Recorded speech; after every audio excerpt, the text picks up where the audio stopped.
Ah, the wild Mustang. An animal as iconically American as, well, the Mustang. Or is it really as American as, say, the American cockroach, an African insect? Although the American cockroach looks scary, it isn't really going to invade your home like the German cockroach would.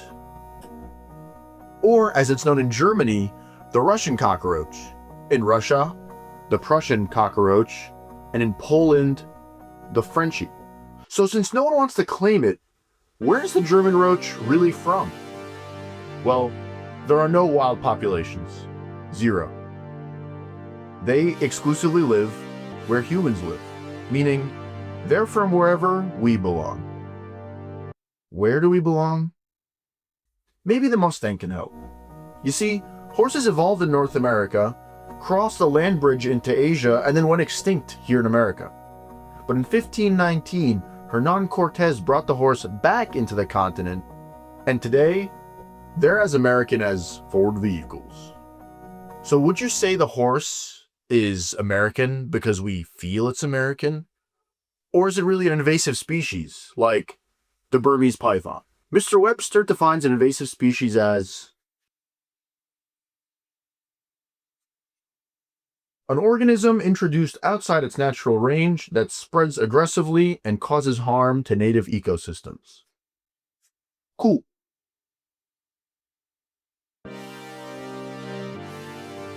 Asking for a friend here, what's our natural range? Because we definitely spread quickly, and some might even say we harm native ecosystems. But we haven't always thought of invasives as invaders.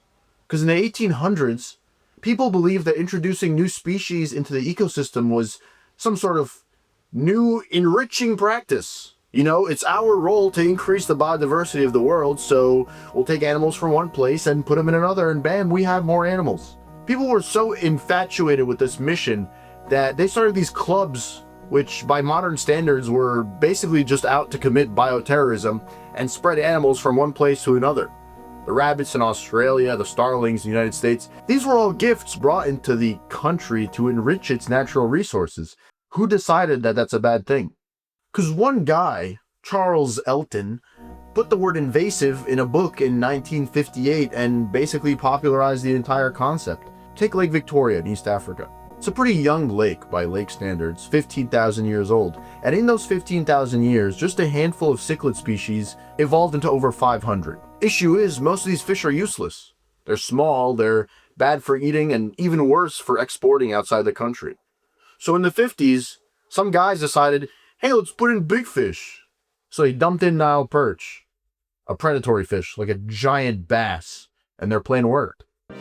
In less than 10 years, the lake went from being 80% cichlid to 80% Nile perch. And at its peak, they were catching nearly 400,000 tons of perch per year out of Lake Victoria. And it created 180,000 jobs, which in East Africa were much needed. Today, the perch have destroyed or otherwise eaten half the cichlid species, and the rest are struggling. And the lake, by almost every measure, is worse off. But it worked. We turned pointless biodiversity into accelerated economic growth, and we love that. And you love that too. Don't believe me? Well, how does this make you feel? All warm and fuzzy inside, right? We love these guys. Maybe even make them a habitat in your front yard or wear their merch. Save the bees, right?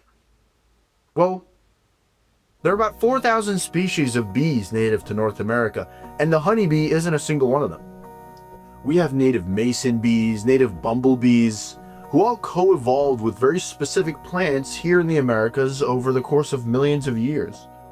The feral honeybee did not. That's right. Ask any bug scientist, and they'll tell you the honeybee is a domestic livestock animal brought in from Europe and is now reproducing in a continent it never belonged in the first place. In parts of California, honeybees are 90% of all the bees. One researcher said it's like going to the Amazon to do bird watching and seeing only pigeons. We don't know how to feel about it, but we can see it coming. In kilometers per year that we can measure, like a hurricane moving across the map. The cane toad in Australia started at 10 kilometers per year, and now it spreads at 60 kilometers per year, because the toads at the front of the invasion evolved longer legs than the toads in the back. And any gene that said, let's hang out and, chill out here for a bit, got left behind. All that's left at the front are the runners. Runners breed with runners, and the invasion accelerated. But we've been at it for 70,000 years. We didn't just evolve longer legs, we invented boats and released pythons into the Everglades. Richard Dawkins calls this the extended phenotype. Not just the beaver's teeth, but Dawkins would say it's the beaver's dam. He would say that it's not just the shape of our fingers, our internet, our ideas, all of our creations is an expression of our genome.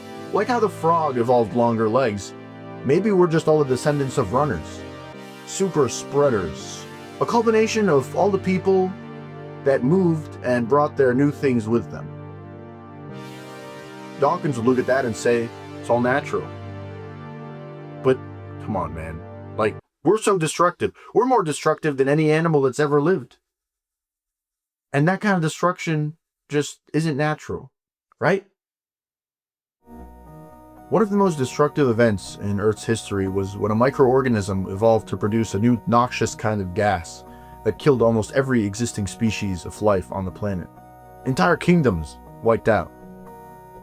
Then, after 300 million years of this gas accumulating in the atmosphere, the Earth froze from pole to pole. Snowball planet. The noxious gas? Oxygen. And the organism that made it? Cyanobacteria. The first to do photosynthesis, the source of every breath of oxygen we now take today.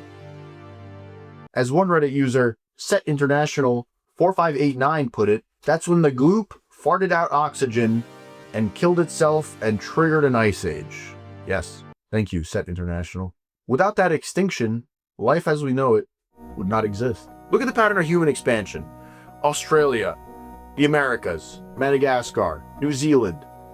Wherever we go, all the big animals die. So how come cyanobacteria gets to kill all life on Earth and we make fart jokes about it, but when we do it, it's unnatural and odd?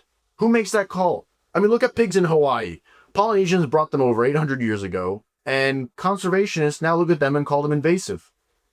And the native Hawaiian hunters look at them and say, well, if you're calling the pigs unnatural, then you're calling us unnatural. And if we're unnatural, then what does that make you and what you're trying to do, Mr. Harvard? It's a tough question. Yellowstone has a budget. Every map of a native range is a photograph. A single frame pulled from a film that's 4 billion years old and is going to keep running with or without us. We think we have control, but maybe we're just blindly playing out the behaviors encoded in our genes the same way that the beaver's genes tell it to build a dam. Or the cane toad's genes say, hey, run. Except we're the first invasive species capable of looking behind us and saying, ooh, maybe what we did was wrong. Does it make it any better that the cane toad doesn't feel bad for taking over Australia? E.O. Wilson said, we love nature because we came from it. Biophilia. Our attachment to other species isn't something that we reasoned, it's something that's in our DNA because we came out of nature. So of course we're gonna love it. We didn't choose to care about the cichlid, we evolved to care about the cichlid. That creates a pretty cool loop, right? Because if our conservation instinct is just another evolved behavior, then our moralizing about nature isn't us looking down, but up from within. So if you're going to say that our instinct to take over the world is natural, like the cane toad, that we're just runners, or our destruction is just as natural as a cyanobacteria, then our feeling bad about it and trying to make things right has to be natural too, right? Like if it's all in our genes, then it's all natural. Maybe when we're trying to protect an ecosystem, we're not standing outside nature looking down at it, but we are nature, trying to keep ourselves alive and live to see another day. Well, that'd be pretty cool.